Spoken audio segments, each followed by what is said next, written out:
예, 그러면 시장 분석하면서 전략 세워보도록 하죠. 유진투자증권 명동지점의 김영재 부장과 함께합니다. 어서 오십시오. 네, 안녕하십니까. 예. 시장 특히 오늘의 하락에 대해서 좀 여쭤보고 싶은데 아무래도 연휴를 앞두고 있는 것도 있는 거겠지만 또 워낙 많이 올랐기 때문에 어떤 좀 쉬어갈 만한 타이밍도 찾긴 해야 됐었던 것 같습니다. 네. 좀 이런 하락을 어떻게 해석하고 계세요?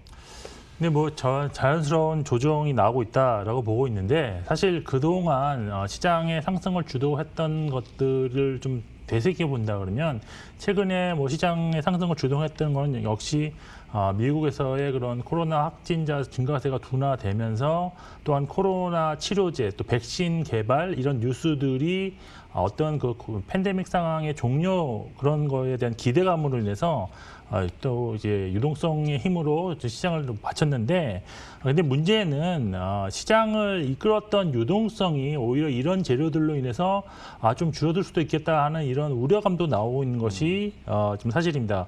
그것은 바로 코로나19 종식이 가까워질수록 아무래도 신규 그런 부양책은 나올 가능성이 좀 적어지고요. 또한 여기에 각국의 그런 중앙은행들의 출구 전략이 좀 가시화된다. 이런 점에서 본다면 사실 금융시장의 입장에서 보면 사실 지금 코로나19가 종식되는 것이 오히려 반갑지 않은 이슈가 될 수도 있다. 이런 면에서 본다 그러면 사실 상당히 지금은 좀 과도기적인 면이 있지 않겠느냐. 그래서 이번 하락이 오히려 약간 좀 맛보기성 가능성이 있어서 분명히 다시 회복을 할 것 같긴 한데 문제는 이제 연말에 어느 시점에 있을지 모르는 변동폭이 좀 확대되는 그런 모습을 좀 대비하는 좀 시그널이 되지 않겠느냐. 지금 이런 상황에서 보면 지금 사실 미국 국채의 10년물 같은 경우가 0.5%를 바닥으로 다시 0.67까지 상승했다는 이런 뉴스도 있었는데요. 결국 이런 것들이 성장주의 조정에 어떤 빌미를 제공하고 또한 가치주로의 어떤 순환매를 좀 이끌어내는 그런 것을 좀 했을 것으로 보입니다. 그래서 아직 금리 상승이 나타난 지 얼마 안 돼서 이것이 추세적으로 나타날 가능성이 있느냐 없느냐 요건 좀 논란이 될 것 같은데 아직은 그럴 가능성은 없다고 보여지는데 그래도 단기적으로 시장 주도주들에 대한 상승에 제동을 걸 가능성은 충분하다라고 보고 있습니다. 따라서 반대로 생각해 보면 금리 인하 피해주에서 이제 금리 인상 수혜주 이런 측면에서 본다면 어떤 금융주, 특히 은행주처럼 피해주에도 좀 단기간심을 가지면 좋지 않겠느냐라고 좀 보고 있고 결국 이제 시장이 이제 상승에 대한 부담을 느끼고 있는 구간으로 진입했다는 것이 지금 계속 어떤 반증이 나오고 있습니다. 그래서 지나치게 유동성만 믿고 투자하는 그런 것보다는 시장의 약세에도 좀 대비하는 균형적인 좀 전략을 짜셔서 대응하는 것이 좀 더 지금으로서는 좀 현실적이지 않겠냐라고 판단하고 있습니다. 그러니까 코로나19도 통화 정책도 정상화가 될 것을 예견을 하면서 여기에 맞는 투자 전략 변화도 필요할 것이다라고 얘기를 해주셨는데요. 그러면 종목군을 좀 좁혀서 또 질문을 드려보도록 하겠습니다. 뉴욕에서는 가장 이슈가 많이 됐던 것 중에 하나가 테슬라의 액면 분할이고 그 소식이 나타나고 나서 시장 외에서도 급등을 했고 그 다음 거래일에서도 13% 급등을 하기도 했었는데 하다 보니 전기차에 대해서는 여기저기서 여러 가지 재료들이 계속 나옵니다. 좀 여기에 대해서 우리나라 시장 전기차 투자 전략을 어떻게 세워야 될까? 좀 어떻게 그림 그리고 계세요? 네, 사실 최근 들어서 가장 상승의 그 핵심 주도주가 아시다시피 LG화학이라든지 SK이노베이션 그리고 사실 현대차도 여기 포함되었었는데 이런 기업들의 특징이 뭐냐면 사실 코로나 피해 업종인 컨택터 업종에 속해 있는 기업임에도 불구하고 어떤 중장기적으로 성장성이 확실하게 보장되어 있는 종목들 그러니까 사실 종목 선택에 있어서는 이렇게 될 것 같습니다. 언택트로 갔던 그런 매수세가 이제 언택트가 좀 고점이고 밸류에이션 부담이 나타나다 보니까 이제 언택트 말고 컨택트 기업을 찾는데 그 중에서도 성장성이 좀 더 확실한 기업으로 좀 매수세가 좀 몰렸다라고 보여주고 있습니다.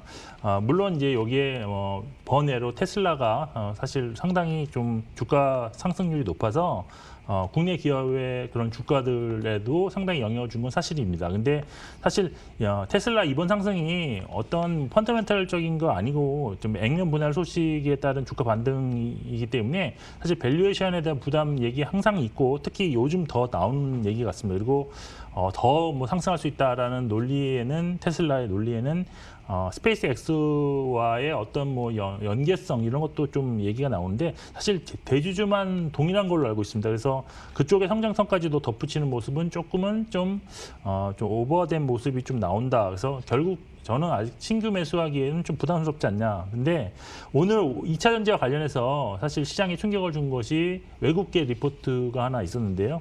업사이드 포텐셜이 크지 않다, 거의 없다, 뭐 이런 내용인데 그래서 오늘 주가 변동이 상당히 심합니다. 근데 사실 뭐 최근 대장주로서 조정다운 조정이 없기 때문에 지금 나온 조정은 뭐 자연스럽다. 근데 바로 급락해서 원점으로 간다 이렇게까지는 볼 수가 없는 상황이고 좀 한두 차례 반등은 다시 이어질 수 있다. 근데 아무래도 밸류에이션 부담이 특히 이자전지 쪽은 상당히 지금 있는 상황이기 때문에 상당히 좀 지금부터는 좀 신중하게 좀 투자를 하셔야 된다. 제가 아마 지난 시간에도 LG화학 그러면 얼마 진입하냐? 저는 60만 원대 초중반 정도라고 말씀드렸는데 그런 점을 좀 참고하실 필요가 있다라고 보여지고요. 그나마 자동차는 밸류에이션 부담이 덜하기 때문에 신규 매수는 오히려 자동차 쪽으로 하시는 것이 저는 좋다라고 좀 보고 있습니다. 네. 그 중에서도 뭐 적극적으로 매수할 건 아니지만 밸류에이션만 놓고 본다면 저는 현대모비스가 그나마 좀 접근하기 가장 편한 종목이 아니겠느냐라고 보이는데 내년 기준 실적으로 PER 예상 실적 기준으로 PER이 8.5배 그리고 올해 실적 기준으로도 12.6배 정도 수준이라서 뭐 그렇게 큰 부담은 없고 좀 수급도 기관하고 개인의 매수세가 지금 계속 꾸준하게 들어오고 있기 때문에 확실한 매수 주치도 있는 상황이고 여기에 기술적으로도 전고점을 뚫는 시도는 뭐 계속 나타날 것 같습니다. 그리고 뭐 테슬라 뭐 부품 공급 추진 기사가 나왔는데 꼭 납품을 한다 이런 게 중요한 게 아니라 그만큼 글로벌 경쟁력에 대한 자신감이 있다라는 걸로 해석이 가능하기 때문에 눌림목에서는 한 진입해 볼 만한 종목이라고 판단하고 있습니다. 눌림목에서 진입해 볼 만한 현대모비스까지 이렇게 들어봤고요. 이번에는 중국 관련 소식도 얘기해 보도록 하겠습니다. 주 중반부터 중국 외교 담당 고위 인사가 뭐 다음 주에 방한을 할 수 있다라는 소식이 들려오다 보니까 그렇게 중국 관련 모멘텀으로 목말라 하던 관련주들이 그래도 반응을 좀 했단 말이죠. 당연히 시진핑 중국 국가주석의 방한으로까지 시나리오를 써갈 수 있는 내용이기도 한데 좀 어떻게 보시는지 기대감만으로도 이제 투자로 들어가도 되는 건지 안 그러면 조금 더 확인하는 시간이 필요한지 어느 쪽이십니까?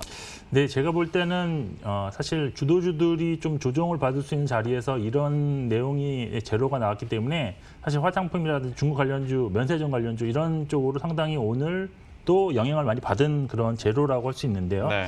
근데 뭐 이게 사실 기대감을 줄 수 있는 충분한 재료이기 때문에 방한 뉴스가 나올 때마다 주가 변동성 확대될 것으로 저는 보고 있습니다. 하지만 이게 방한 전에는 기대감으로 올라갈 수는 있는데 이게 방한 목적을 지금은 확실히 뭐 결정할 수 없는 그런 상황이기 때문입니다. 근데 그렇지만 방한 목적이 뭐 우리의 기대와 달리 정치적인 것이 때문에 뭐 이렇게 긴급하게 방한했다 이런 것이 또 알려진다 그러면 실망하는 매물로 인해서 주가는 오히려 하락할 수 있다라는 점도 염두에 두셔야 됩니다. 특히 최근 언론에 보면 이번 방한의 목적이 뭐 좋게 해석하면은 시진핑 국가주석의 그런 방한 일정을 논의하기 위해일 수도 있고 또한 미국과의 어떤 갈등이 지금 지속되는 과정에서 한국과의 그 어떤 그런 관계, 외교 관계를 좀 재점검하는 수순으로 보는 시각도 있는 건 사실입니다. 그런데 만약 이번 방안이 언론에 나온 것처럼 지난달 우리 정부가 발표한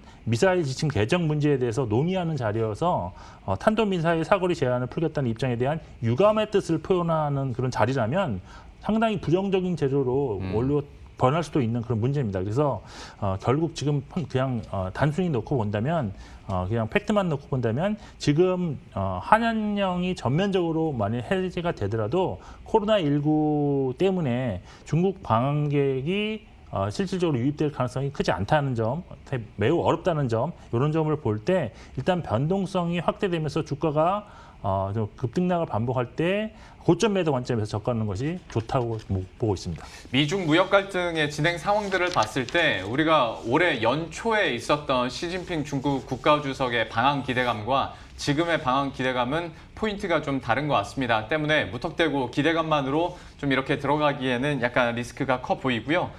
또 뉴스가 나왔었던 조선주 얘기도 해보도록 할 텐데 그 7월 세계 선박수주 1위 다시 한번 탈환을 하다 보니까 야 이제 다시 한번 해뜰 날이 좀 올까? 그런데 또 보니 조선주네라는 네. 생각은 좀 있습니다. 여기에 대한 투자 의견은 어떻게 가지고 계세요? 네, 뭐 좋은 소식인 건 분명합니다. 근데 이게 기사를 자세히 좀 들여다보시면 선박 수주 세계 1등 좋은데 근데 글로벌하게 올해 전체 누적으로 발주된 그런 선박 양이 전년 대비 40% 수준에 불과합니다. 그러니까 네. 그만큼 파이가 줄은 상태이기 때문에 오히려 실적은 더 나빠진다 이렇게 볼 수밖에 없는 거고 특히 구체적으로 우리 국내 조선 3사들의 올해 그 실적 목표 그 수주 목표 달성률이 대우조선해양이 제일 잘했다고 지금 평가받는데 19.8%밖에 지금 목표를 달성 못했습니다. 네. 뭐 한국조선해양은 12%, 그리고 삼성중공은 6% 수준밖에 안 되기 때문에 아직까지 실적이 크게 개선될 것으로 보기는 참 어렵다. 이렇게 발주가 부진한 원인이 아무래도 코로나19가 나오면서 운임이 급락했기 때문에 신규로 배를 건조하는 것에 부담이 크다. 이렇다고 본다면 결국 하반기에 조선업의 업황은 코로나19가 어떻게 진행되느냐에 따라서 그에 따른 또 저 발주량이 어떻게 변하느냐에 따른 것이 상당히 좀 중요한 키포인트라고 할 수 있습니다. 그래서 지금 사실 뭐 경기 민감업종 순환매 연동해서 조금 상승하는 모습 보이지만 그래도 결국 순환매 수준밖에 상승하지 못하기 때문에 신규 진입에 대한 확신은 아직까지는 없다라고 보고 있고 그래서 아직은 관망하는 것이 좀 유리하다. 그리고 만일 그래도 관심을 둘 종목은 그나마 그중에서 대우조선해양이 그나마 관심을 가질 만한데 네. 일단 기술적 분석상 3사 중에서 가장 양호하고요. 여기에 국내 조선업체 중에서 가장 낮은 건조 원가를 보유하고 있기 때문에 상대적으로 양호하게 하반기 실적이 진행될 수 있다. 상대적이라는 점이 중요합니다. 절대적으로 좋다는 게 아니라 네. 상대적으로 양호한 실적이 있기 때문에 조선업을 좀 관심 있는 분은 대우조선해양을 먼저 떠오르셔라라고 말씀드릴 수 있겠습니다. 예, 매력적인 종목으로 대우조선해양이 아니라 그나마 대우조선해양이 나왔거든요. 굳이 살 종목이 많은데 조선주까지는 나중에 다시 한번 보도록 하겠고요. 이제 연휴 지나고 나면 왠지 연휴 끝나고 나면 뭔가 새로 시작하는 느낌이라 네네. 다음 주 시장 그러면 어떤 스탠스로 어떻게 접근해야 될지 좀 포인트 간단하게 짚어주시죠. 네, 일단은 다음 주부터는 유동성보다는 실적 지표를 기준으로 매매 전략이 실현될 가능성이 더 높아졌다라고 보고 있는데요. 따라서 각종 경제 지표도 중요합니다. 근데 각국의 실질 금리 방향성이 지금 약간 우상향으로 트는 것 같은데 그게 지속되는지가 더 중요하다. 그래서 재발 나가면 더 좋겠지만 우상향도 나온다면 지금 조정 국면이 조금 더 이어질 수 있다. 이렇게 보시면 될 것 같고 그리고 뭐 달러가 살짝 강세해 보이는데 이것도 지속되는지도 중요합니다. 그리고 사실 우리 연휴 기간 동안에 15일 미중 1차 무역 협상 이행 점검이 예정되어 있는데요. 예. 여기서 새로운 재료가 등장할 가능성이 좀 있다고 보입니다. 그래서 사실 연휴가 되게 불확실성이 있기 때문에 그래서 오늘 포지션 축소하시는 분들이 많다라고 저는 보고 있고 그리고 이제 실적 시즌이 마감이 됐습니다. 근데 사실 실적 시즌에 좋은 실적 발표가도 급락하는 모습 보였는데 그거는 예. 이제 옥석 가리기가 진행될 것이다라고 보였고 투자 전략은 사실 일정 주식은 비중은 보유하시되 적극적 매수보다는 보수적 관점에서 급락할 때만 매수한다. 이런 관점으로 좀 시장을 접근하시면 좋을 것 같습니다. 연휴 기간 동안 해외 뉴스들도 나올 게 많으니 조금 더 보수적인 시각에서 급락 시에 좀 매수 관점도 얘기를 들어봤습니다. 유진투자증권 명동지점의 김영재 부장과 함께했습니다. 오늘 말씀 고맙습니다.